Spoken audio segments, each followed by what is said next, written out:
အားလုံးပဲမင်္ဂလာပါ။ Freedom Channel မှာကြိုဆိုပါရစေ။ကျွန်တော်တို့ရဲ့ channel မှာပရိသတ်ကြီးတို့အတွက်ကဘာကြီးပေါ်မှာဖြစ်ပျက်နေတဲ့ထူးခြားစမ်းကြယ်တဲ့အကြောင်းအရာတွေကိုတင်ဆက်ပေးသွားမှာဖြစ်ပါတယ်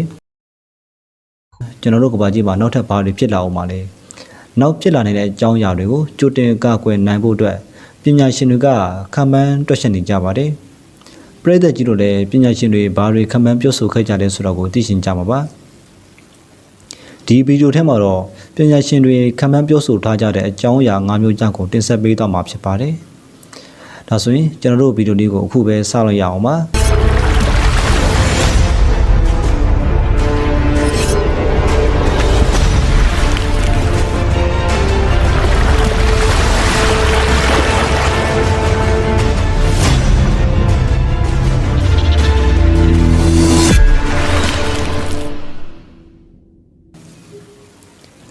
နံပါတ်5ပညာရှင်တွေအားလုံးကအမေရိကန်မြောက်ပိုင်းမှာရှိတဲ့ San Andreas ပြည့်ရွေကြောင်ကြီးကိုအာယုံဆိုင်စောင့်ကြည့်နေကြပါတယ်။ဒီပြည့်ရွေကြောင်ကြီးကကာလီဖိုးနီးယားပြည်နယ်တစ်ခုစာရှိလျက်ပါတယ်။ပညာရှင်တွေလည်းမဟုတ်ပါဘူး။လူတွေကလည်းရာသီဥတုကြီးကြီးမားမားဖြစ်လာမှကိုအသက်ရှူမှားလာအောင်စောင့်ကြည့်နေကြပါတယ်။ဒီအကွက်ကြောင်ကြီးအားဆိုရင် Cascadia Subduction Zone မှာရှိပါတယ်။ Cascadia Subduction Zone ဆိုတာကတော့မြေလွှာတစ်ခုဆက်ထိနေတဲ့ပတ်ဝန်းကျင်နေရာကိုပြောတာဖြစ်ပါတယ်။ဒီဇုံကပစိဖိတ်အနောက်မြောက်ကမ်းရိုးတန်းတစ်လျှောက်ကာလီဖိုးနီးယားပြည်နယ် Cape Mendocino မြို့မှာကနေဒါနိုင်ငံဗန်ကူးဗာကျွန်းထိမိုင်ပေါင်း620ထိကိုရှိလျက်ပါတယ်။ဒီဒေသဟာဆိုရင်စောက်ချောပုံမြေလွှာအပြားတစ်ခုထိဆက်ရာနေရာဖြစ်ပါတယ်။မြေလွှာအပြားတစ်ခုက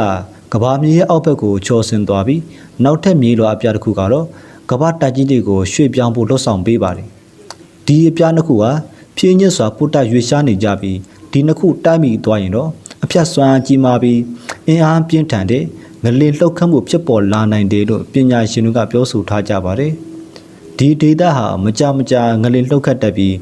လှုပ်ခတ်တဲ့ငလင်များဟာလည်းလူတွေကိုခါချမ်းသွားလောက်အောင်နဲ့တိုက်တွေကိုပြိုလဲသွားစေနိုင်အောင်ပြင်းထန်ပါတယ်။ပညာရှင်တွေကတော့အင်အား register scale 8.7 မှ 9.2 အထိကြီးမားတဲ့ငလျင်လှုပ်ခတ်လာနိုင်ပြီးဂျပန်နိုင်ငံမှာဖြစ်ပွားခဲ့တဲ့ဆူနာမီထက်များစွာပိုကြီးမားတဲ့ရေလှိုင်းတွေတက်လာနိုင်တယ်လို့ခန့်မှန်းပြောဆိုထားကြပါတယ်။ရေလှိုင်းတွေက1,400,000 square mile အထိဖုံးလွှမ်းသွားနိုင်ပြီးဆက်တဲပေါ့လန်နဲ့အိုလံပီယာမြို့တွေကိုရေအောက်နှိမ့်မြုပ်သွားနိုင်တယ်လို့ပြောဆိုထားကြပါတယ်။လူပေါင်း1,300,000 ထက်မနည်းသေဆုံးနိုင်တယ်လို့ခန့်မှန်းပြောဆိုထားကြပါတယ်။1900ခုနှစ်မှာအင်အား register scale 9.0 အဆင့်ရှိတဲ့ငလျင်လှုပ်ခတ်သွားခဲ့ပြီးဒီလိုငလျင်မျိုးဟာဆိုရင်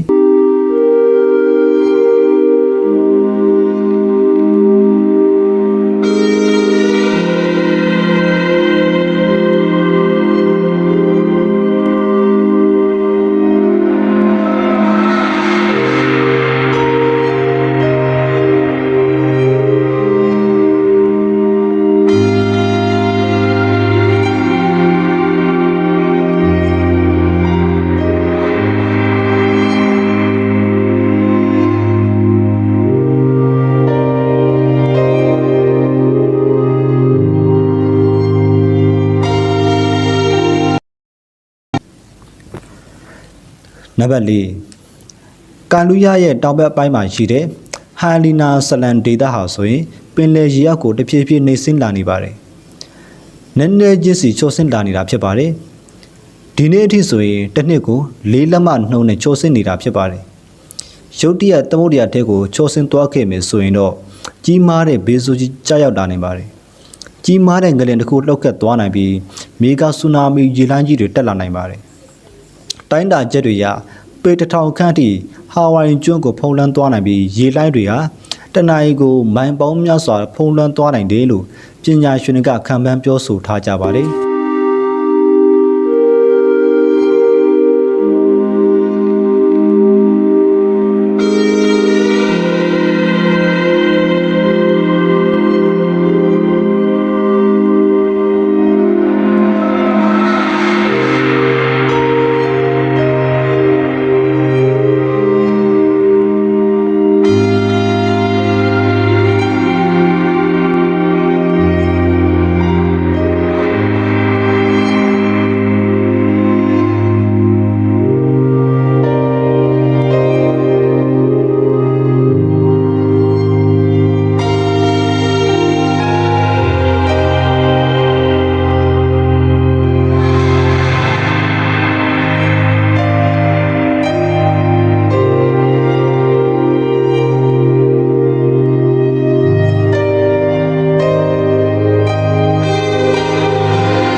နံပါတ်3နောက်ထပ်စောက်ကြည့်ခံနေရတဲ့နေရာကတော့ကမ်ဘရာဘီဂျာမီတောင်ပဲဖြစ်ပါတယ်ဒီမီတောင်ပောက်ကွဲမှုကြောင့်လာပမာကျွန်းဟာဆိုရင်အနာဂတ်အချိန်တစ်ခုမှာရုတ်တရက်ပြိုကျသွားနိုင်တယ်ဆိုတာကိုသိပ္ပံပညာရှင်တွေကသတိထားမိသွားကြပါတယ်ဒီမီတောင်ကနှစ်ပေါင်း200မှာတစ်ကြိမ်ပောက်ကွဲလေးရှိပြီးနောက်ဆုံးပောက်ကွဲခဲ့မှုကတော့1949ခုနှစ်မှာဖြစ်ပါတယ်ဒါဟာအမှန်တကယ်ဖြစ်လာမှာလို့ပြောခဲ့ကြပါတယ်ဒါပေမဲ့ကြိုတင်ခံမှန်းမှုတွေတော့မလုပ်နိုင်ကြသေးပါဘူးဘယ်အချိန်မှမီးတောင်ပောက်ကွဲလာမလဲဆိုတာတော့မပြောနိုင်ကြသေးပါဘူးပောက်ကွဲလာရင်တော့ဒီမီးတောင်ဟာအတ္တလန္တိတ်သမုဒ္ဒရာထဲကိုပြိုကျသွားမှာဖြစ်ပြီးအင်အားပြင်းထန်တဲ့ငလျင်နဲ့အတူကြီးမားတဲ့ဆူနာမီရေလှိုင်းတွေပါဖြစ်လာနိုင်တယ်လို့ခန့်မှန်းပြောဆိုကြပါတယ်ရေလှိုင်းတွေကပေ30လောက်မြင့်မားနိုင်ပြီးအကောင်းဆုံးကတော့ကြိုတင်ပြင်ဆင်ထားခြင်းပဲလို့သိပ္ပံပညာရှင်တွေကပြောခဲ့ကြပါတယ်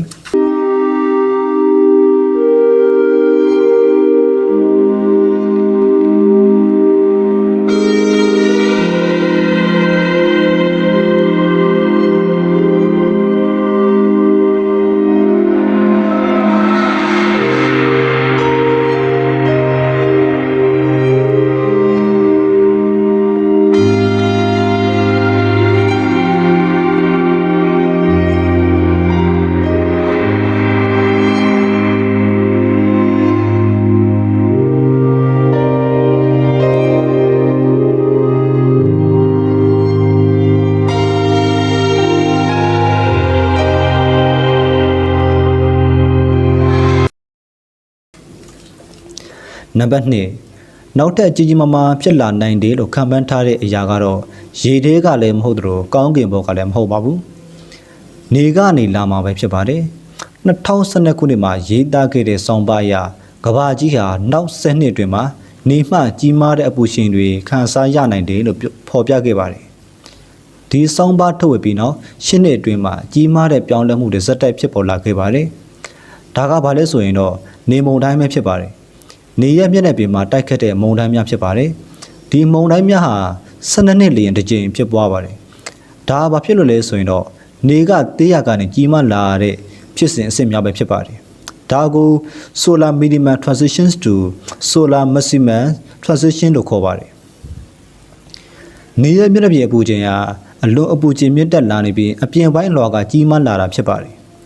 ဒီအချိန်မှာအမှုန်များနဲ့ရေဒီယိုလှိုင်းများစွာထုတ်လို့ပြီးဒီရေဒီယိုလှိုင်းတွေကကမ္ဘာမြေစီကိုတက်တက်မဲမဲကြားရောက်လာတာဖြစ်ပါတယ်ဒီအချိန်မှာကမ္ဘာမြေကြီးရဲ့ပထဝီတန်လိုက်တဲ့လှုပ်ဆောင်ချက်တွေဖြစ်ပေါ်လာပြီးနနခေမိုးသောအလင်းရောင်တွေကိုထုတ်လွှတ်ပါတယ်ဒါဟာလှပတဲ့အလင်းရောင်တွေအဖြစ်တွေမကပါဘူးကျွန်တော်တို့ရဲ့စက်သွေးရေးဂျိုတုတွေကိုပါရိုက်ခတ်ပါတယ်အလွန်ကြီးမားကျေပြန့်တဲ့အဖျက်ဆွဲရင်တစ်ခုကိုဖန်တီးပေးပြီးကမ္ဘာကြီးကိုအပူချိန်မြင့်တက်စေတာဖြစ်ပါတယ်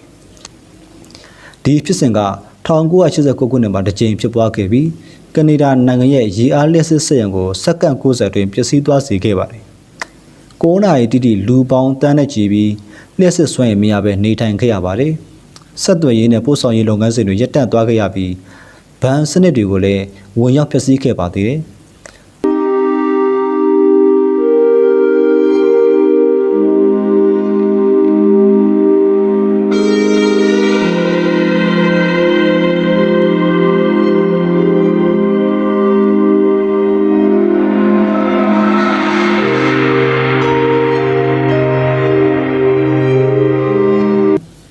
နံပါတ်1အင်ဒိုနီးရှားနိုင်ငံက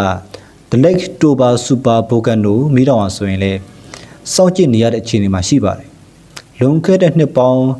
9400ခန့်ကဒီမီးတောင်ပောက်ကွဲခဲ့ပြီး6လက်မထူတဲ့မီးခိုးတွေက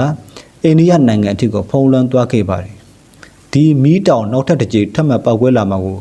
သိပ္ပံပညာရှင်တွေကစိုးရိမ်ပူပန်နေကြပါတယ်။ဘာလို့လဲဆိုရင်တော့နောက်တစ်ကြိမ်ပောက်ကွဲမဲ့လက္ခဏာတွေတွေ့မြင်နေရလို့ဖြစ်ပါတယ်။